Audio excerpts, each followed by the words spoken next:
weak on your The two supports, though. It could be. That's something that could certainly be run over by an Earth Spirit Centaur lane.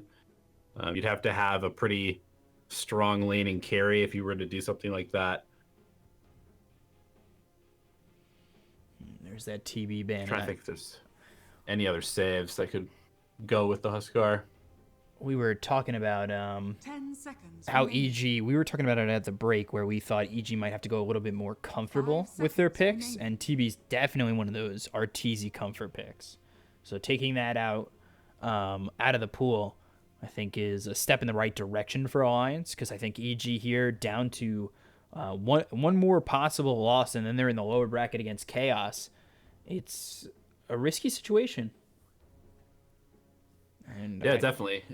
Terrorblade, I mean, it's, despite the length of time that Terrorblade's been in the meta, it's still one of those heroes that you really just have to address directly, because it just will eventually win the game if it goes long enough, because it's just so good at hitting buildings and it's just so good at being an anti-carry that you really don't want to give that really comfortable pick to Arteezy, I feel like, in this potentially last game of the series. Yeah, EG need to do everything in their power to make sure that they win this game. Remaining. And they're very much 5 on edge, it seconds seems remaining. like. It's just, Yeah, I don't know. banning out the Timbersaw. Obviously very good against the two heroes that are showing right now for EG. Hero that created a huge amount of problems for them. Just completely unkillable in the early game. And if Alliance was able to get two of these sort of like unkillable early to mid game heroes, EG would definitely be in pretty dire straits. They grab the Oracle themselves, probably as a deny pick, so they can't pair it with the Huskar on Alliance's side. 10 seconds remaining. It definitely feels like that deny pick. They can use it for sustain. 5 I think I seconds do like remaining. this for EG anyway. I think Oracle is one of those supports that can output a lot of damage if played in the right way. So and then also has that sustain. So and being able to disarm the Huskar as well when he jumps in could be pretty handy, as well as the purge. One of the few purges in the game is always a very valuable thing to have on your side. So we'll see what Alliance do. I don't know if they were almost banking on that Oracle, because this is, again, an early Huskar pick. So it does make me worry. Yeah, spending quite a bit of reserve time here, Alliance. Opts for the Elder Titan. This is another hero that we've seen a lot so far in this tournament. Very aggressive, good at setting up fights, contesting Roshan, and bullying lanes. And Oracle, not really the strongest laning support.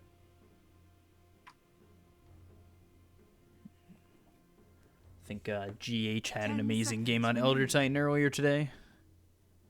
From what I've been able to read in between games, I think he had like 500 something extra damage on this Elder Titan. That's disgusting. It's like, hey, Centaur, I heard you got Retaliate. Well, check this out. So Elder Titan in the 4, Grimstroke, you're 5, Huskar, seemingly you're mid. But it doesn't exactly have to be, but that's the most probable spot. I think it's been exclusively Quakeboy who's been playing it. I could be wrong, but that seems to jog my memory. Yeah, I'm looking back at some of their older games. Does always seem to be their mid. So we'll see what EG want to do. Is there... both teams were using a lot of reserve time, and there it is. There's the Jug picked up once again here for EG. You've got a good amount of sustain now with the Oracle, with the Jug, where you'll have the Healing Ward, you'll have the heals that come out from the Oracle, as well as the False Promise. So it's a good sustaining combination that they've got for them at the moment. 10 seconds remaining. Beastmaster's still in the pool. That's a hero that has been extremely popular and is quite good against Juggernaut with the Roar. another aggressive hero as well. Like pair well with Elder Titan. And could allow them to hit this very early timing with Huskar where they can just mow down towers. Surprised to see it still in the pool, but a lot of these sort of like specifically targeted bans coming out in this series. Both teams using a lot of reserve time here. I think that also stems from the fact that you did go second pick Huskar. Yeah, definitely. Brewmaster, another hero that Alliance likes to run in the offlane role. With Boxy, that would definitely give them some more team fight, which they're pretty strong in already, but more so the control in the team fight. Okay. I like the Boxy Starladder. Starladder. Yeah, the bash, the reliable bash, in fact, is actually quite good against Jug in his spin TP. And then, I mean, hey, double corrosive haze. That's a lot of magic, or that's a lot of damage amp in terms of physical 10 damage. seconds remaining. And you combo that with the Elder Titan aura. 5 Huskar, seconds who remaining. doesn't have the best base damage, is going to be hitting for like 1,000 damage. Radiant team ban. The thing about it too is it does give them a little bit of an aggressive play where Sardar is going to be going into a blink dagger. Especially if they can find a sleep, it sets up possibly a bash into a Slithering Crush as well. So they can definitely stun lock some of these heroes on EG if they're not careful. Yeah, and actually, to be honest, the Soulbind, they still don't really have the best combo for the Soulbind, but the Soulbind itself with the slow and making it so the heroes can't run away from each other actually sets up for the Elder Titan and the Starladder quite well. Radiant team pick.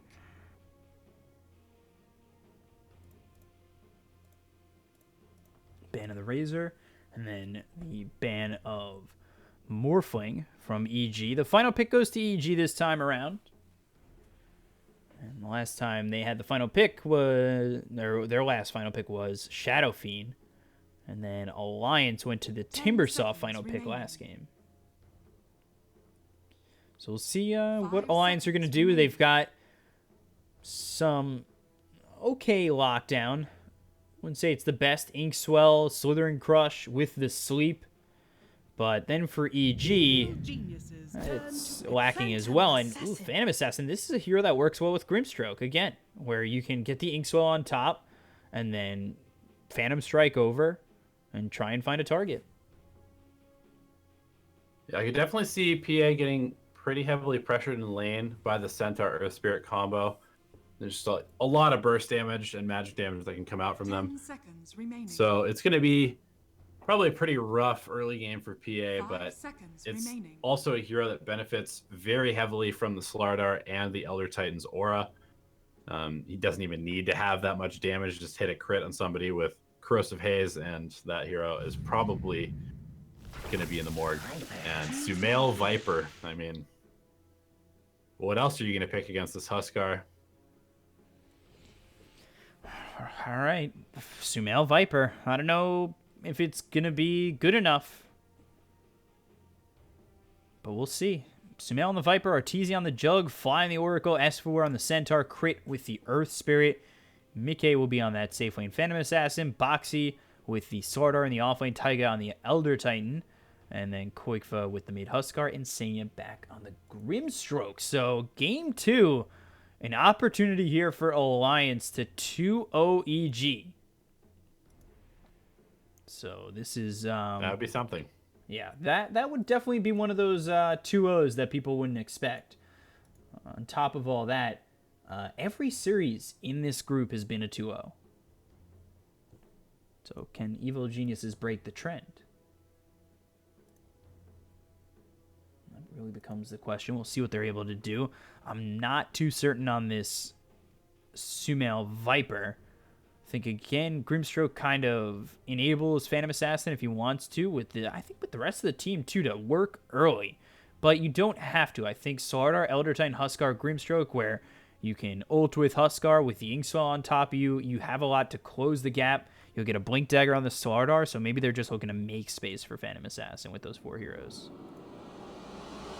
Yeah, do you kind of feel like the disarm that Huskar has now in Inner Fire does pretty heavily nullify both of the cores that Sumail and Arteezy are playing.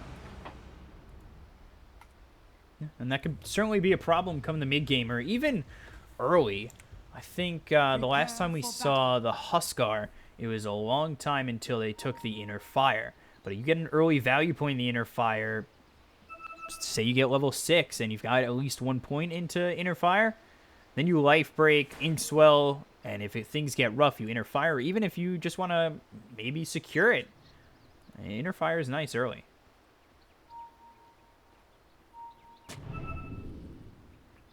We'll have to see. Warding his rune on the bottom lane. Faith in fate restored. S4 just tanking the tower to get retaliate stacks for a rune fight potentially, I guess. Pretty interesting. Divine. I guess he'll regen most of his health back by the time the lanes start. Does have 6 tangos to make sure. You know, he has that extra regen ready for him. But we'll see. It's personally, I like the Alliance lineup. There's definitely opportunity here for EG. I think more towards the late game if they're able to get Jug enough farm. But we'll see how Alliance is going to play this. If they're going to look to be aggressive, play high tempo, something that has really plagued EG overall. Yeah, I mean, at the same time, there's a PA. It's not a slouch hero in the late game either. So, especially with the ET aura,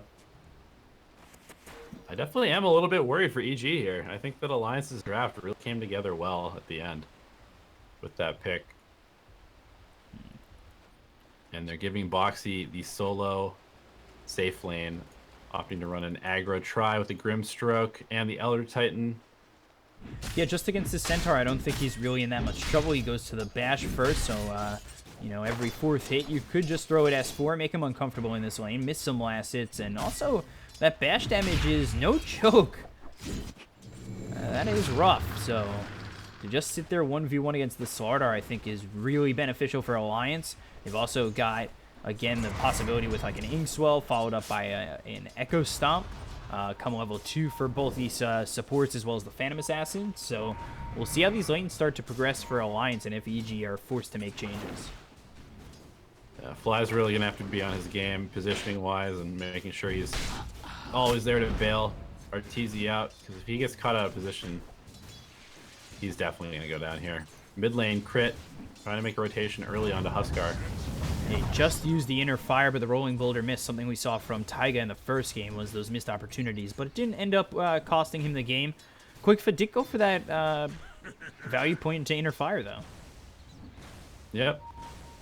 Opting, probably just feeling like he can't quite trade yet with this Viper early on, and the early point in Berserker's Blood helping him sustain a little bit, kind of counter out some of the harass that he's taking.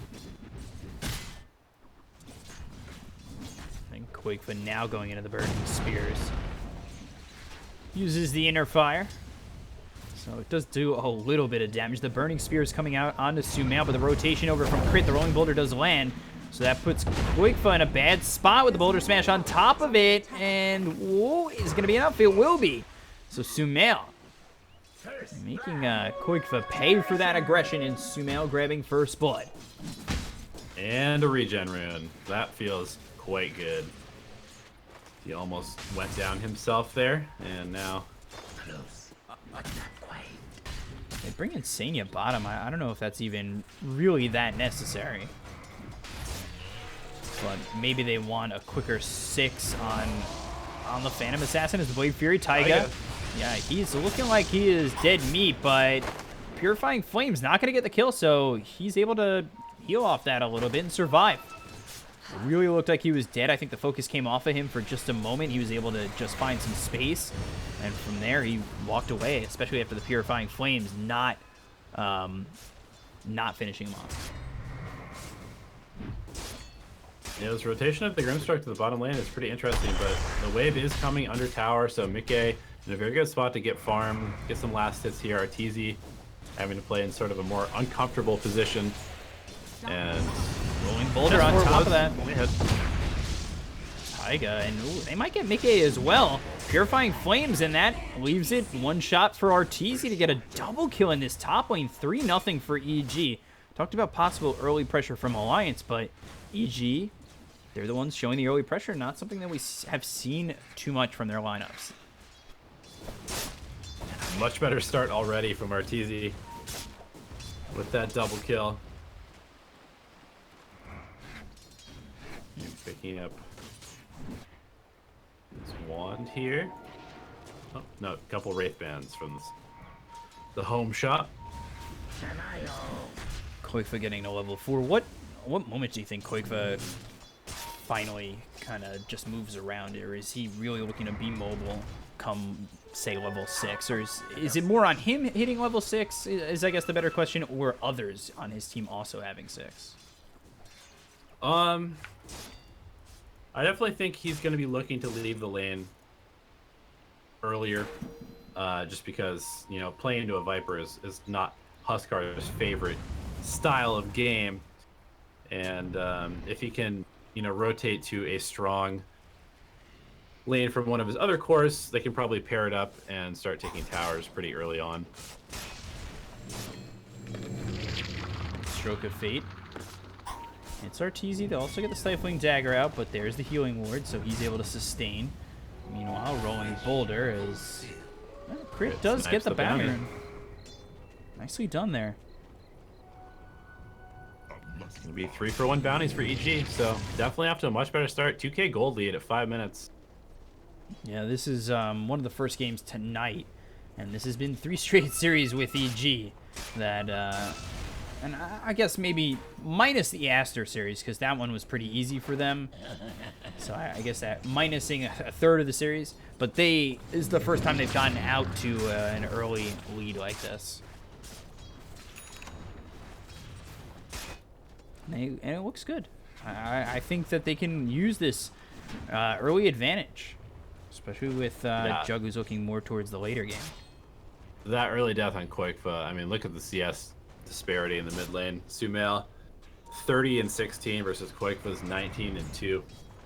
I mean, this is a Huskar, right? This is a hero who's supposed to just obliterate everybody in lane, but hey, that's why you last picked the Viper, completely countering out his ability to dominate the lane. He's sitting now behind Sumail, who's already level 6, and behind by about a full level. So I wouldn't be surprised to see maybe Sumail move over, where he's got this Viper Strike, go over towards top, where they're tri-laning for Alliance. We will not forget this. But I think if you're Sumail, you are more than happy to just sit in lane, completely deny the Huskar any farm. Huskar is probably more important, or definitely more important, to get off to a better start, just because, you know, the Viper, he's just going to do Viper things for the rest of the game. But Huskar is one of those heroes that has to be ahead, otherwise it just feels pretty terrible.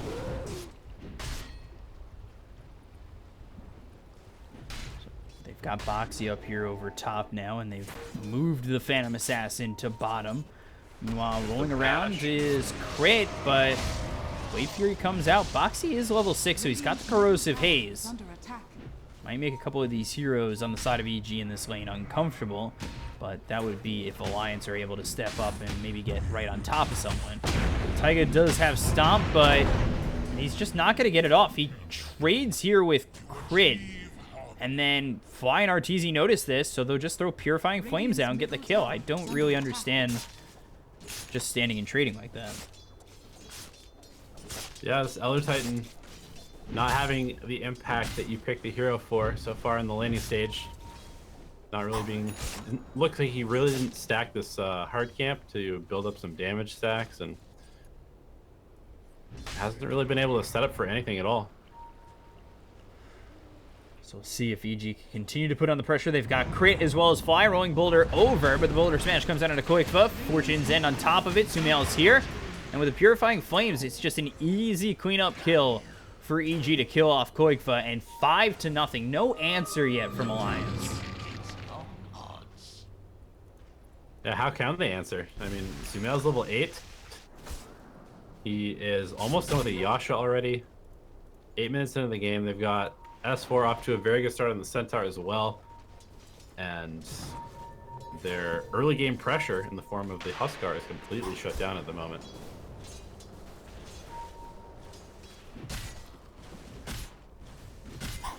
3,000 net worth lead, while over top, RTZ, he's got the Corrosive Haze on him. The Fortune's End comes out, but they've also got the Geomagnetic Grip with the Blade Fury, so RTZ, Rolling Boulder from Crypt, Purifying Flames, Boxy, Omni Slash comes in, and Fly again with the Purifying Flames will get the kill. Yeah, this rotation was pretty awkward by Alliance. They brought Mickey down to the bottom lane, Boxy to the top, and with the intention of pressuring RTZ, but I think it just kind of abandoned Boxy in the top lane because Koikla is getting crushed mid so heavily.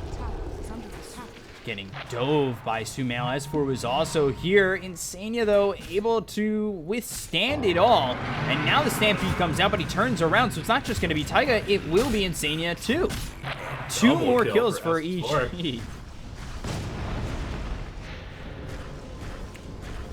This is getting this is a out of hand. disaster for Alliance. Absolute disaster of a laning stage. Then again, it was a first phase Huskar, and so gave EG plenty of time to come up with the game plan, counters in place.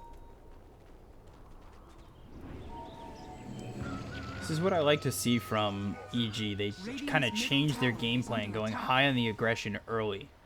And Alliance have to figure it out. We saw them obviously in the first game.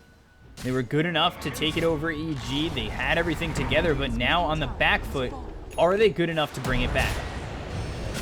There's the Hoof Stomp as well as the Fortune's End coming out. But that's it. It's really just to keep Boxy alive. Can Phantom Assassin do enough to bring the game back? How long are they going to have to wait? Well, I think that kind of depends on whether they're going to be able to do anything with this Huskar in the near future, but I think their first real timing is going to come with Boxy's Blink Dagger. They need some sort of initiation to get on top of the Viper, perhaps, or RTZ's Juggernaut with the stun, Corrosive Haze as well. And only 700 gold saved up so far for Boxy, so it's going to be a little while. Ooh, but they come over trying to get their first kill, which could be on Sumail, but the rotations are immediate from the side of EG. But it's going to be in time, though. Rolling Boulder as well as the Geomagnetic Grip that's going to land on two of these heroes as they'll take out Mickey, and now they'll look over at Taiga. So they both die 10-0 in favor of EG. They don't get the kill on Sumail. The chase is on for Insania. Boxy's here to protect his Grimstroke, but 10 unanswered kills here for EG. EG making a statement. I think this is one of those games where, you know, Alliance, they win the first game and they're like, all right, we can pick whatever we want. We've got this, EG says. We got third place at TI. You're not allowed to do that against us. Don't count us out just yet. I lost the first game, but that's why this is a best of 3. Anything is possible to come on back. Elder Titan. Oh boy, S4 and Fly just know he's coming over. They might have been able to make a move there. They don't exactly have the full vision on where everybody else is here for Alliance, so just going in blind like that may not be the answer. They do have the ward over on the high ground, but maybe, especially if somebody TP's in or if they're over by the tier 2. But this is a better spot for them to go for a pickoff, as Insania run down by Fly and S4. Top lane. Koikpa, he's in trouble now too. Oh boy, yeah, he's broken and killed off Sumail, making it 12-0. 12-0 for EG. The bash on RTZ, but the Fortune's End. It's there to get a root on a Boxy. Nothing more though.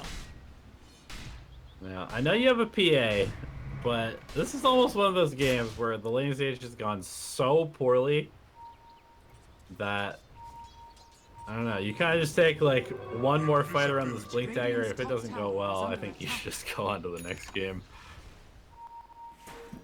A lot of pressure coming out from EG. We'll see, can Alliance answer ward back? It's the ward on the high ground. If Final gets dewarded, that's a nice one, but the rotations are coming in from EG. They're starting to surround Boxy. Sleep on it too. RTZ though, he has awoken. Sumail showing in the top lane. Oh, Mickey, he's been caught out. Yeah, this is Crit coming over the Magnetize as well as the Boulder Smash. The Hoof Stomp on top of that. The Magnetize is enough with the help of Fly and S4, who ends up getting the kill. He's on a killing spree, and we just keep going up. The numbers go up. Unanswered kills now 13 for EG. Comeback potential, though, if you kill these guys on sprees. A big if there.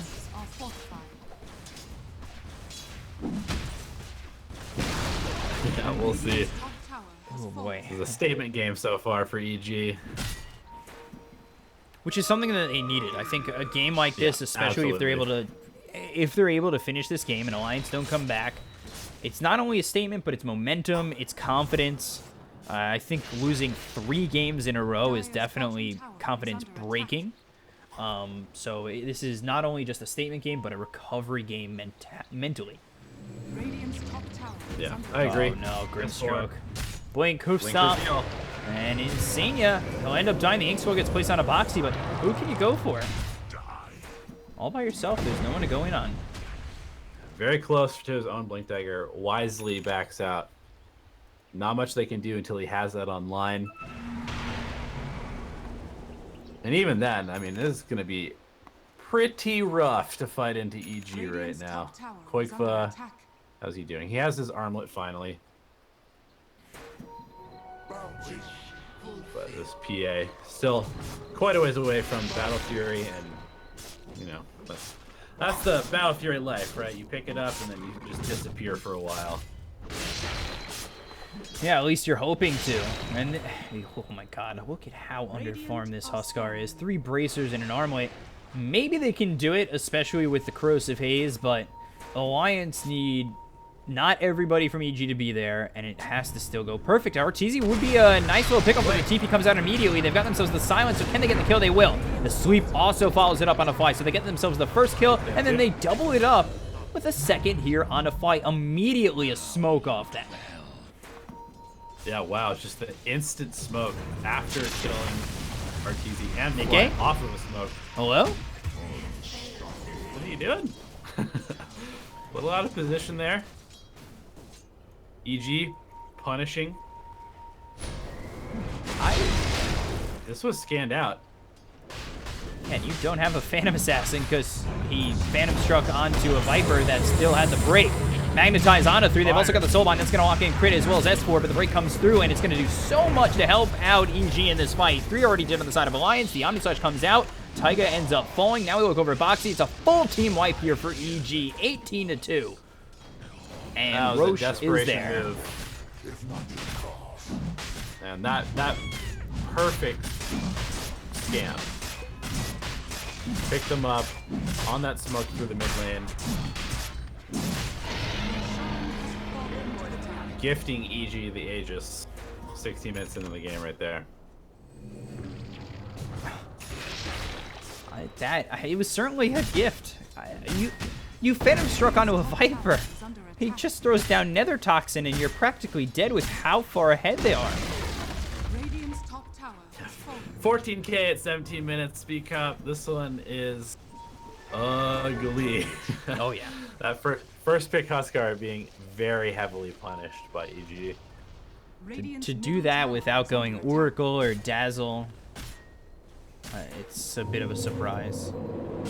And they'll blink, look for the Inkswell. It will actually find Sumail. And the Phantom's Embrace is going to come out. Geomagnetic Rick will hit onto the Huskar. Meanwhile, Sumail chasing Boxy. Koikfoot trying to get away, but the Fortunes and roots him up for a moment. Boxy will be surrounded and killed off, but the Rolling Boulder doesn't actually land on the Taiga. The Boulder Smash will land on Insania as well as Taiga and Sumail right-clicking away, doing so much damage. The Nether Toxin laid down, and Earth Spirit dead again. Towers? What towers? They don't care about anything. Crit might fall, but the cores are here, and they will get themselves Mickey once again, and backing off is Koikva as 4 heroes still alive for EG, past the tier 3s with tier 2 still standing. King don't care. This is his domain. And yeah, that is an unkillable Viper with the Aegis, with the S and Y. Where's the damage? It just does not exist on the side of Alliance, and frankly, they have Radiant's pretty middle awful tower wave is clear under as well attack. to deal with this push that's upcoming. You can get the Grimstroke, who's level 7 with 1 point in Stroke of Fate. Slither and Crush again. Going after Sumail, maybe not the best of ideas. Wing Hoof Stomp coming out from S4. Now the Phantom Embrace will silence him up, but they've got the Soulbind hitting on S4 as well as Sumail, but again, no follow-up to that.